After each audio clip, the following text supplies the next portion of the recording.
Tere taas, sõbrad. Täna jätkame siis taas sarjaga rahvameditsiin ja võtame vaatluse alla sellise asja nagu on mesi. Mesi on tugevalt seotud mesilastega, kes seda mett korjavad, nagu teada, on nii linnamesilased kui ka maamesilased. Maamesilased elavad muldonides, nemad elavad maa lähedal või maa sees. Linnamesilased elavad majades. Nemad on märksa paremate tingimustega harjunud, nemad on sellised nagu õrnemad. Nendele mõjuvad putukamürgid, maamesilasele putukamürk ei mõju, tema end köhatab selle peale. Ja linnamesilaste mett me nagu siis tarbime, kuna maamesilased ei ole nõus oma saaki eriti loovutama. Aga linnamesilased muidugi on sellepärast ka jälle erilised, et nad on väga nõudlikud, nemad tahavad ka nagu vastukaupa saada, et nendele peab panema sinna suhkurt ja siirupit ja siis nemad toodavad siis seda mett, mida siis meie siis niimoodi tarvitame. Ja peale me on seal ka siis veel muidugi kõrvalproduktid, nagu taruvaiku saab ja saab sealt vaha. Nii et vaatame siis nüüd üksikult lähemalt. Kõigepealt on meil siin üks mesilane, kes kui tema tööd teeb, siis tema töötab sellise häälega.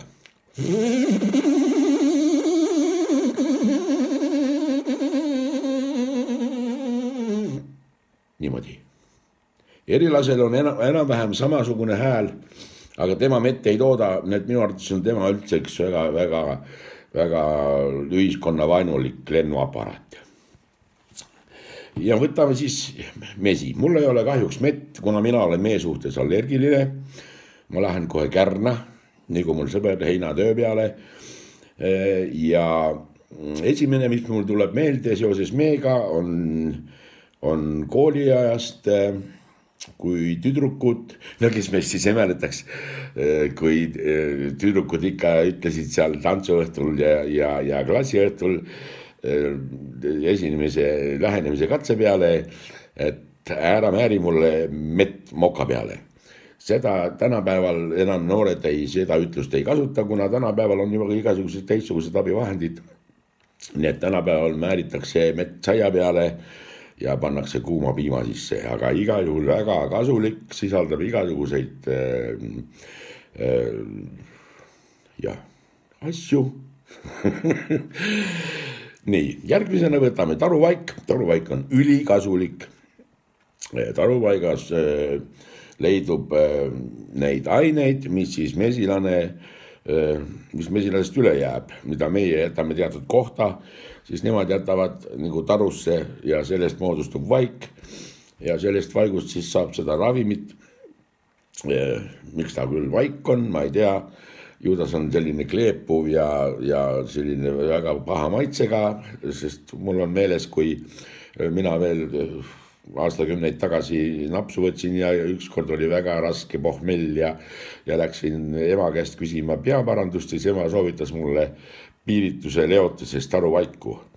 Ja mulle sai nagu selgeks, et see parandab ka, see taruvaik parandab väga nägemist, sest peale selle pitsi võtmist ei ole mina oma elus enne ega hiljem WC-poti põhja nii lähedalt ja nii selgelt näinud. Ja siis kolmas on vaha. Vaha, millest siis tehakse mähiseid, tehakse küünlaid. Näiteks Vene õigeusu kirikus on ju vahaküünlad, just mesilasvahast, need on sellised kollast värvi. Aga meie vaatame täna vahaküünalt, mis on punast värvi, sellepärast, et ta on värvitud. Ta on nagu näha, et siit on veel natukene kollast on tal jäänud. Ja see on nagu raviotstarbeline vahaküünal. Eriti on ta soovitav just nendele inimestele, kellel on probleemid, mingisugused tagapool, et on tekkinud mingisugused moodustised, näiteks vaevlevad sükeste moodustiste käes, just ma tean, istuvad, tööd tegivad inimesed. Mul on bussijuhist sõber, kellel on on kah või olid, kas olid tal hemaroidid või kimaroidid, vaata ei mäleta, ma olen nii kaua välismaal ära olnud ja tema kasutas pikamaa sõitudel kasutas just neid raviküünlaid.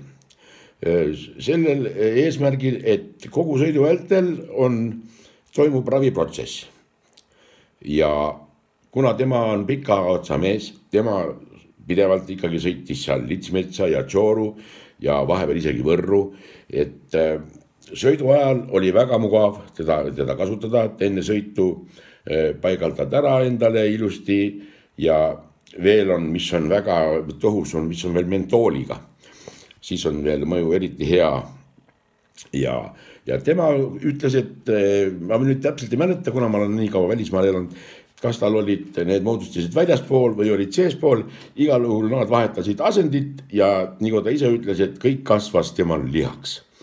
Nii et see on isegi siis kasulik selles suhtes, et ei ole vaja jõusaalis käia, lihased kasvavad nagu töö käigus. Ja mis teile soovitada? Mett, taruvaiku, raviküünlaid ja lõbusat talve jätku. Jälle nägemiseni, paranemist, ravitsemist, head tuju.